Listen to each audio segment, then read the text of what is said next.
Sir. So now I will move on to the next lecture by Dr. Shunip Banerjee, very well-known person to us all. He's close to our heart. He's the independent, interventional cardiologist practicing in Ruby General Hospital and Nightingale Hospital, and he's the director of SG Cardiac Care. So I will request Dr. Shunip Banerjee to give your lecture. This heart failure in practice, which is a common clinical problem in everyday's clinical practice to us all. So Dr. Shunip Banerjee, please proceed with your lecture now. Is my screen visible? The slides? Is the Yes, slide? sir. Now I will request Dr. H.S. Pathak, please, Professor H.S. Pathak, to please join with us in the chairing session. Sir, it's visible. Sir, your slide is visible. Fine. Yes. So the moment I get a clearance, I will start. Yes, sir. Yes, sir. You can start. So I have been asked to discuss on the case presentation on heart failure. We'll be doing so. There is one point is that just giving a case presentation doesn't give a value until and unless you give some therapeutic message also. So these slides says that what you do with the patient who has been admitted first time in hospital with a heart failure with reduced ejection fraction, and what is your goal of treatment. So we'll be discussing with a case first, and this case is an index case with a 72-year-old gentleman. And if you see in continuation with the lecture of Professor Wonder, that these are the patients who are at high risk because he has diabetes for more than 10 years. So he suffered a myocardial infarction, and as you know, in this, most of the patients, they have a less sensation of the pain. So he late presented in the hospital, not that late, just 12 hours after. And he was been on dual antiplatelet and amlodipine and atenolol, what he was taking earlier, and he was continuing on that. He was also on torsemide, and for diabetes, he is on sulfonylurea and metformin. So, and he was asymptomatic till 5 days back when he developed severe breathlessness and was admitted in the hospital in June 2020. And you find the blood sugar is airway and the creatinine on the higher side, and with treatment, actually the creatinine went up and then again it came down. So this is the profile, and at the end we'll discuss how we manage these patients. And you can see these patients after a year or so, his sugar has been controlled, creatinine still on the higher side, but decreased in comparison to what it was. And he had iron deficiency anemia also. So in this first slide, you have to understand very clearly that it gives every information where you suspect a patient with heart failure. So you need to have the risk factor for heart failure. You need to have the substrate for heart failure. And these patients, many a time, after 2017, this patient was asymptomatic. Why it was?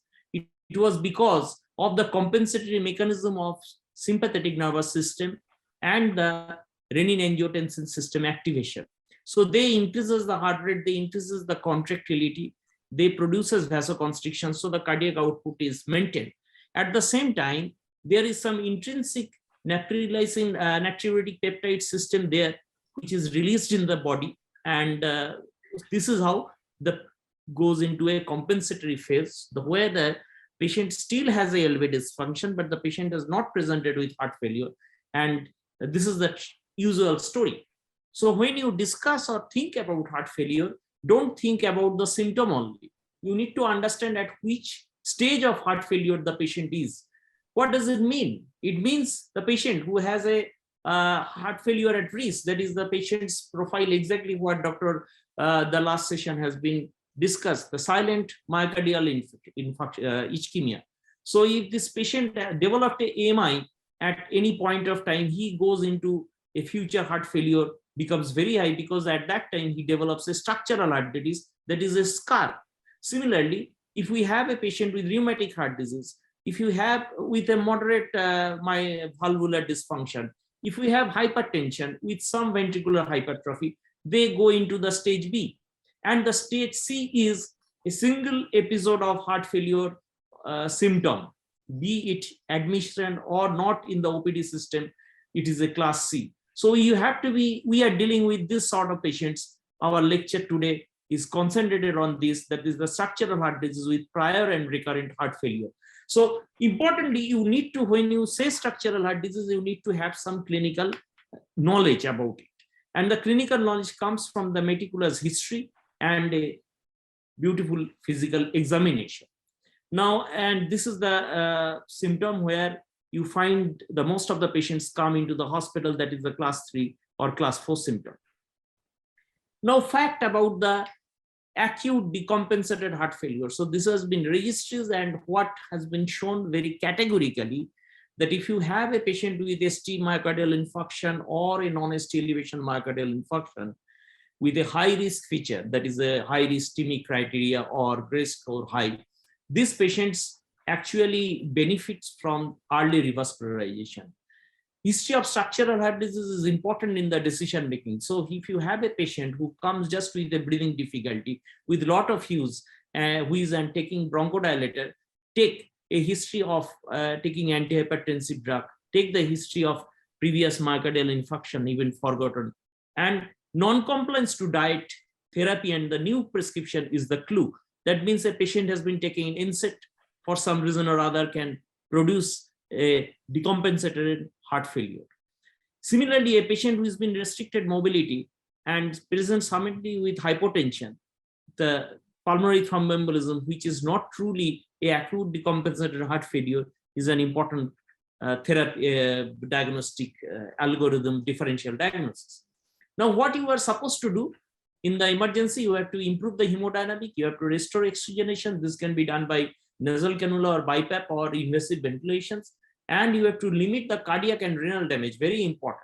And you need to prevent something to prevent thromboembolism. And identify the etiology and relevant comorbidities. This is very important, and you need to take multiple histories from the after the patient get stabilized. Now, why it is important to prevent frequent hospitalization? Because this registry, which has been published just 2 years back, which shows that if you have mild heart failure, the chances of sudden cardiac death is less. The moment you have moderate to severe heart failure symptom, end stage heart failure, the goes spiral down, the future is blank, very blank. That is, they can have a sudden cardiac death or even very bad quality of life. Now, with this platform of Indian College of Physicians, I found it prudent to discuss this basic data, which we most of the time forget, the role of clinical examination in patient with heart failure. So this has been addressed in 2018 with the idea not to tell you what are the diagnostic criteria for heart failure, but to see what is the statistical value of this thing. So if you find a high pulmonary capillary wedge pressure that is producing pulmonary edema, in the clinical context, you can find 4 things. One is the RELS, which is very non-specific. You can see edema, again, it is not. Orthopnea, yes. And the more important is the positive value of JVPs, and hepatojugular reflux is very high. So you need to understand very clearly that as an astute clinician, you need to address in all this thing, more commonly, the neck vein. And if you have a distended neck vein and a patient doesn't have any LV dysfunction symptomatically, asymptomatic LV dysfunction, and the patient has a jugular venous distension, the patient is asymptomatic, this patient is at risk of development of symptomatic heart failure, and you have to treat aggressively with these patients. Let's see this video. You can give me a reminder 3 minutes prior to the session, please. So this is a video of a case where you can see very clearly, and these are the cases which is being taught in medical school, and in daily practice you don't see this. So this is a patient who has a rheumatic mixed mitral valve disease with a visible apical pulsation and cardiac cachexia with some abdominal distension, you can see, and a jugular venous dysfunction. So these are the cases what you see in the MBBS level, but not in your daily practice. Like this patient who has a sibling with familial cardiomyopathy, and this patient presents with the end stage heart failure, and you can see a ascites. There is no superficial venous distension in the abdomen, and there is a gynecomastia because of cardiac cirrhosis or the consumption of digitalis. And now you can meticulously see the hepatojugular reflux in these patients. You can see a little bit pulsating, and the moment I am giving a firm compression on the abdomen without asking the patient to hold the breath, you can see very clearly the height of the venous distension becomes very prominent. So these are the things which are very important in the day-to-day practice. Definitely is positive.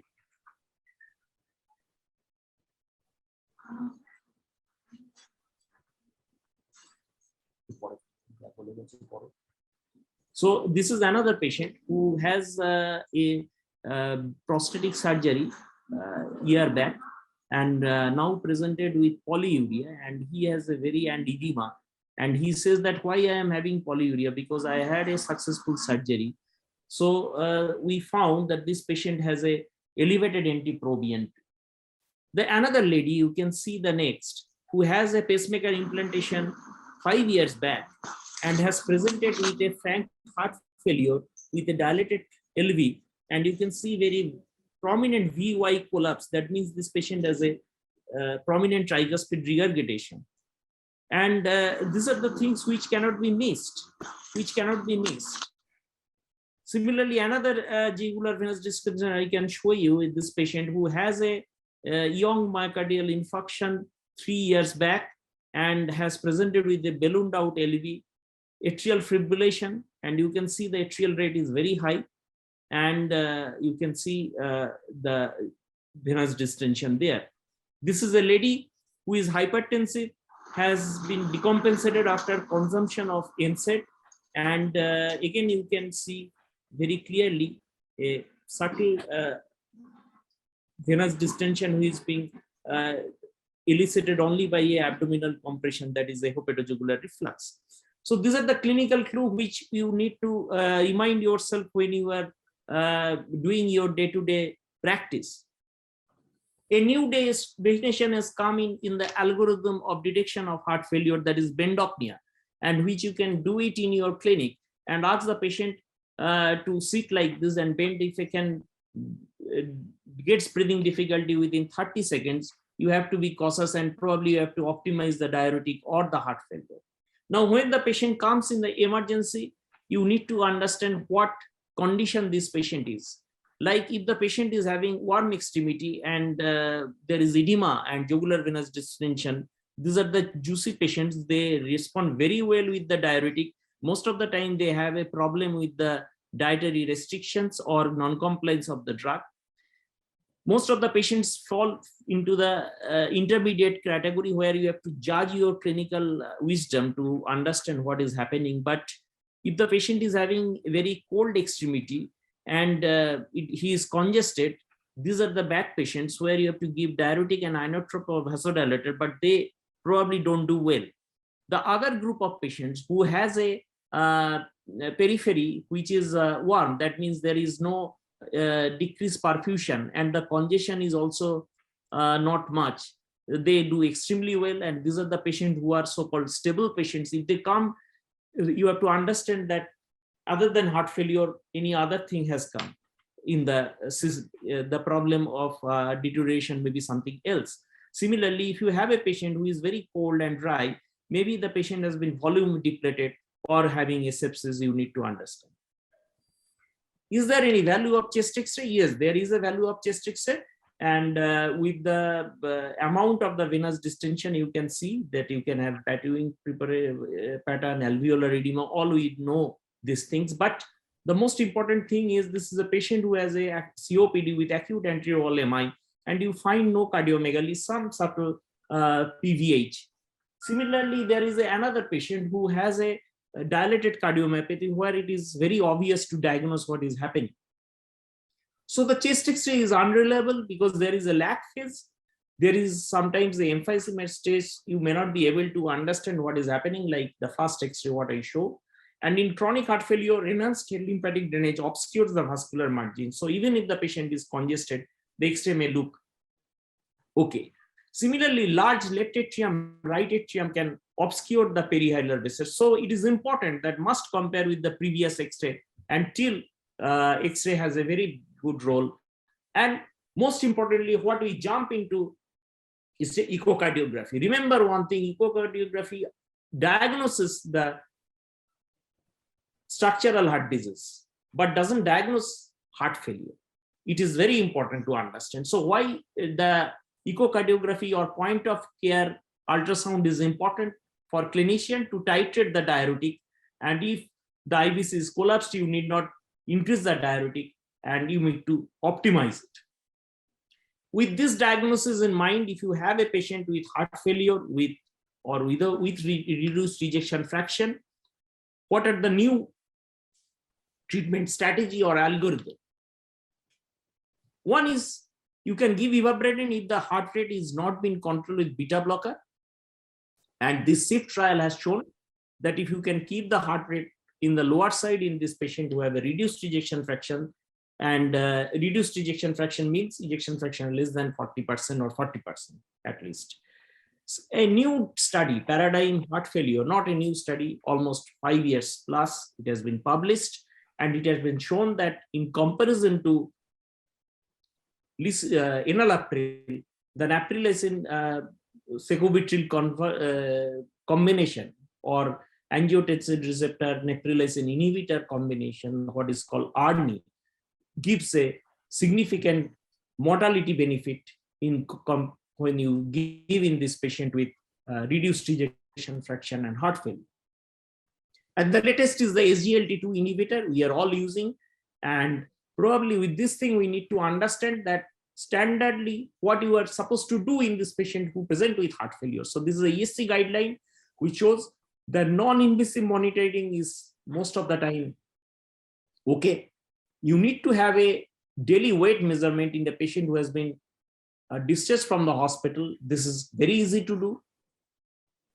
It is recommended to you signs and symptoms relevant to heart failure, dyspnea, pulmonary rales, peripheral edema, what I said, frequent.